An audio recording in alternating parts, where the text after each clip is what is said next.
Yang penting kan merah putih. Perik, Pak, kemarin bek Vietnam menyindir kita, dia bingung akan lawan timnas Belanda atau timnas Indonesia, Pak. Karena kita punya banyak pemain naturalisasi asal Belanda. Bapak melihat itu sebagai bentuk cyber atau bagaimana, Pak? Enggak, mungkin mereka bingung kon kenapa Indonesia di bawah kepemimpinan ini makin bagus gitu.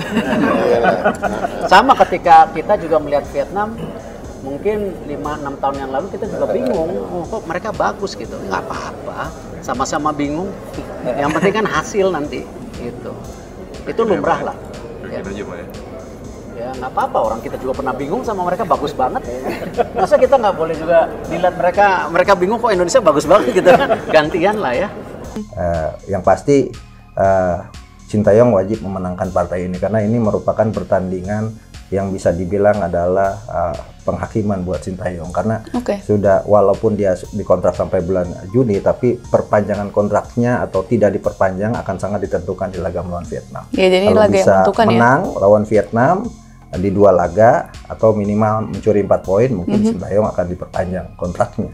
Cuma kan saya agak sedikit ini juga malu belakangan ini ada pemain-pemain Vietnam mengatakan bahwa Do Duman, kapten Vietnam bilang ini kita mau lawan Indonesia atau Belanda nih gitu.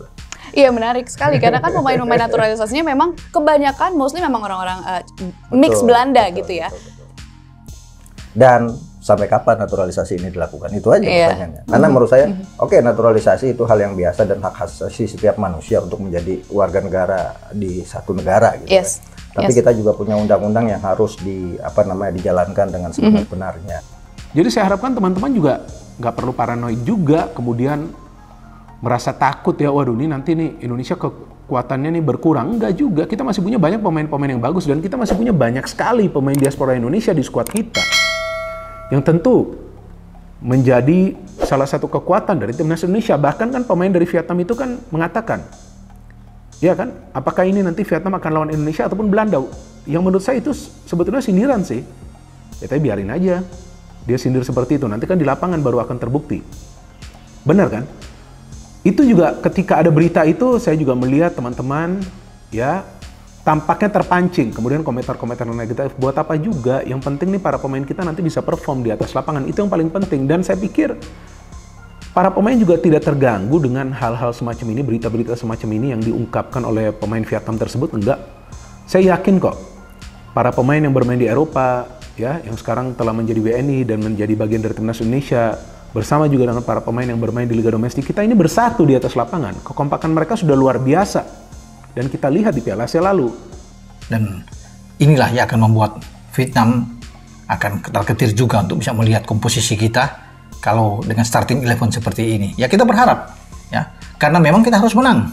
Kita harus dapat 3 poin melawan Vietnam. Kalau kita mendapat 3 poin, pemain-pemain menuju ke Vietnam esok harinya dengan charter pesawat itu akan lebih pede, akan lebih tenang ya untuk bisa menghadapi laga kedua. Karena kalau kita tidak menang, imbang aja udah bagus buat kita. Ya, dengan 4 poin kita bisa dapat, bisa menyingkirkan Vietnam. Karena Vietnam masih akan ke Irak. Kita akan setelah lawan Vietnam kita masih ada 2 pertandingan kandang, Irak dan Filipina. Ya, kita bisa menang melawan Irak atau Filipina kita aman.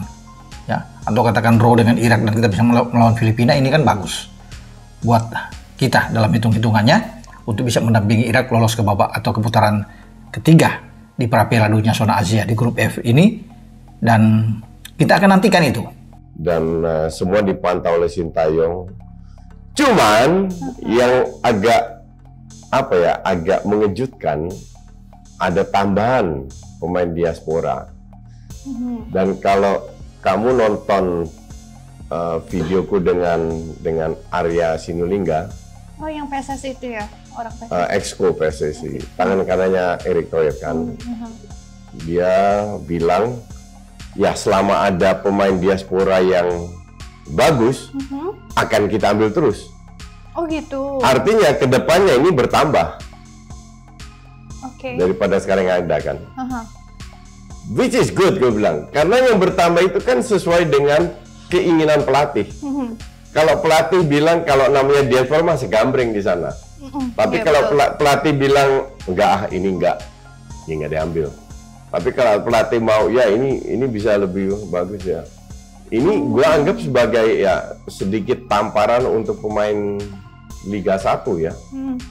Dalam arti ya pemain Liga 1 nggak bertambah, ya dong? Iya, betul. Nggak bertambah, justru kemungkinan besar untuk mereka main sebagai starter atau sebagai subs berkurang. Iya. Tapi hal kayak gini kan kita bisa anggap secara negatif atau positif. Kalau gue sebagai pemain, gue akan anggap ya udah saingan gue ketat sekarang, pemain-pemain di Liga Eropa banyak yang di Liga Eropa. Gue berusaha untuk bermain lebih bagus lagi agar bisa dilirik sama pelatih.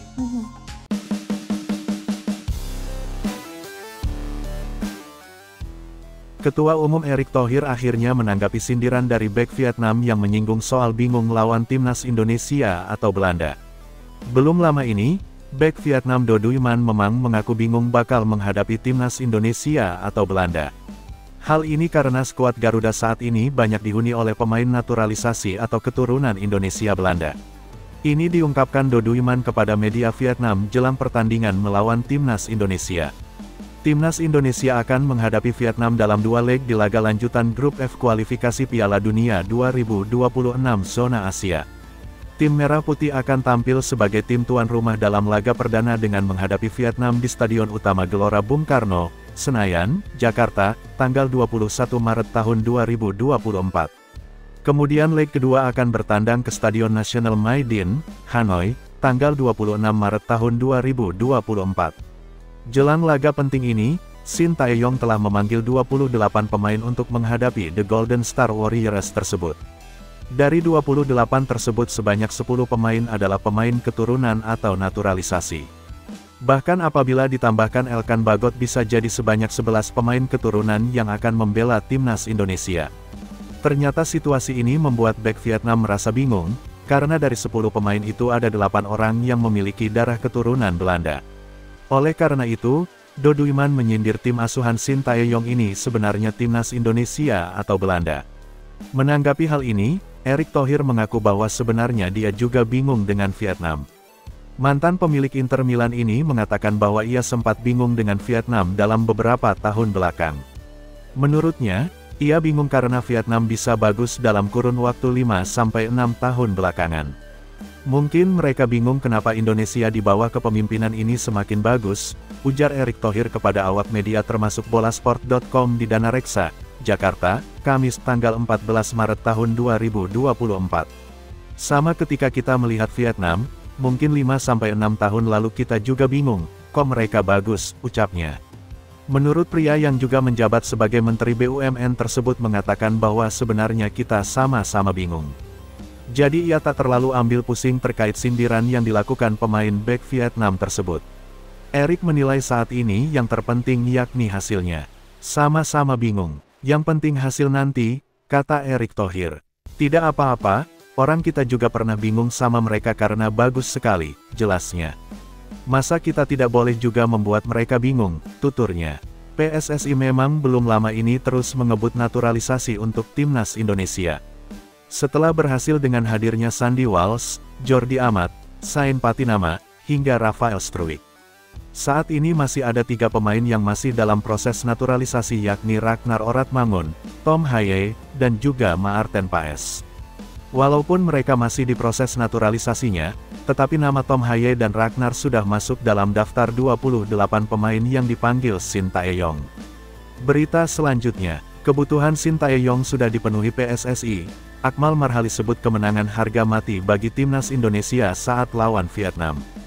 Pengamat sepak bola nasional, Akmal Marhali, menyebut kemenangan jadi harga mati bagi timnas Indonesia saat melawan timnas Vietnam di kualifikasi Piala Dunia 2026 zona Asia. Sebab, PSSI sendiri dinilai sudah memenuhi kebutuhan pelatih timnas Indonesia, Shin Tae-yong, jelang laga itu. Akmal mengatakan Shin Tae-yong memang diberikan banyak kemudahan dalam upaya membangun kekuatan timnas Indonesia oleh PSSI.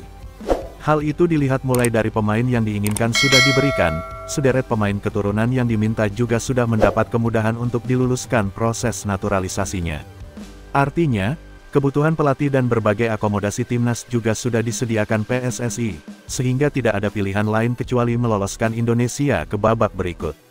Kuncinya, STY harus bisa memenangkan 2 laga terdekat itu, kata Akmal dalam keterangan MNC Portal Indonesia MPI Peroleh, Kamis tanggal 13 Maret tahun 2024. Dengan kondisi di atas, Akmal Marhali mengatakan 2 laga melawan Vietnam akan menjadi kunci bagi Sintayong terkait nasib kontraknya apakah bisa diperpanjang atau justru diganti. Jadi, timnas Indonesia harus menampilkan performa terbaik dalam laga nanti. Ini laga penting. Vietnam saja sudah ketar-ketir akan menghadapi Indonesia. Ini menandakan kemenangan merupakan harga mati dan tidak bisa ditawar, ujar Akmal Marhali. Kemudian, Akmal Marhali menyoroti sikap Sintayong yang memang sudah menyatakan optimistis timnas Indonesia bisa menang dari Vietnam. Rasa optimisme itu dinilai pastinya akan membuat pemain percaya diri untuk bermain lepas dalam laga nanti. Jika STY sudah yakin bisa menang, kita ikut optimistis timnas bisa menundukkan Vietnam, ucap Akmal Marhali. Dengan kondisi di atas, menarik menantikan duel timnas Indonesia vs timnas Vietnam. Laga itu akan digelar 2 kali pada bulan ini. Timnas Indonesia akan menjamu Vietnam lebih dahulu di Stadion Utama Gelora Bung Karno SUGBK pada Kamis tanggal 21 Maret tahun 2024 pukul 20.30 waktu Indonesia Barat. Kemudian, mereka bergantian bertandang ke Maidin National Stadium pada tanggal 26 Maret tahun 2024. Berita selanjutnya, PSSI dinilai semangat, STY justru ogah-ogahan jelang laga vs Vietnam. Laga lanjutan kualifikasi Piala Dunia 2026 Zona Asia, Indonesia akan menjamu Vietnam pada tanggal 21 Maret tahun 2024. Founder Football Institute Budi Setiawan memperhatikan tingkah laku pelatih timnas Indonesia Sintayong STY. Budi menilai, PSSI lebih aktif daripada sang arsitek tim Garuda. Ya, kelihatan memang PSSI yang sangat aktif untuk dapat mengalahkan Vietnam untuk 2 laga ke depan di kualifikasi Piala Dunia 2026. Sementara STY, kalau kita lihat pertanyaannya, justru tidak yakin timnas bisa berbuat banyak, ujar Budi dalam keterangan resminya. PSSI begitu niat dalam mempersiapkan pemain naturalisasi Tom Haye dan JIS. Budi mengungkapkan, PSSI melalui Ketua Umum Erick Thohir, sudah bekerja keras menyajikan pemain untuk timnas Indonesia, termasuk para pemain naturalisasi. Bahkan, proses ambil sumpah Nathan Chuaon menjadi WNI sampai berlangsung pada malam hari. Naturalisasi sumpah WNI tengah malam itu menunjukkan bahwa PSSI via Ketua Umum Erick Thohir kerja keras sekali. Setelah Nathan, ada 3 pemain lain yang akan menyusul untuk pengambilan sumpah, ujar Budi. STY selalu ada alasan setiap timnas Indonesia bertanding. Berbeda dengan PSSI yang mempersiapkan tim sedemikian rupa, STY justru tampak malas-malasan. Dia melihat, selalu ada alasan yang dia ungkapkan jelang pertandingan. Misal, saat ini, alasannya adalah penerbangan panjang dari Eropa. STY selalu alasan setiap kali bertanding. Kali ini alasannya adalah penerbangan yang panjang dari Eropa. Ayolah, kamu itu kan pelatih kelas dunia. Masa tidak ada strategi mengatasi itu, ujar Budi. Lebih lanjut Budi mengungkapkan bahwa sekarang saatnya PSSI tegas pada STY. Sejauh ini, Erick terlalu baik dan memanjakan sosok asal Korea Selatan itu, di tengah ketidakseriusan yang dia perlihatkan jelang lawan Vietnam. Kalau STY tidak serius menjalani kualifikasi Piala Dunia 2026 bersama Indonesia, khususnya di sisa laga melawan Vietnam, Filipina, dan Irak, saya pikir waktunya PSSI menunjukkan ketegasannya, kata Budi.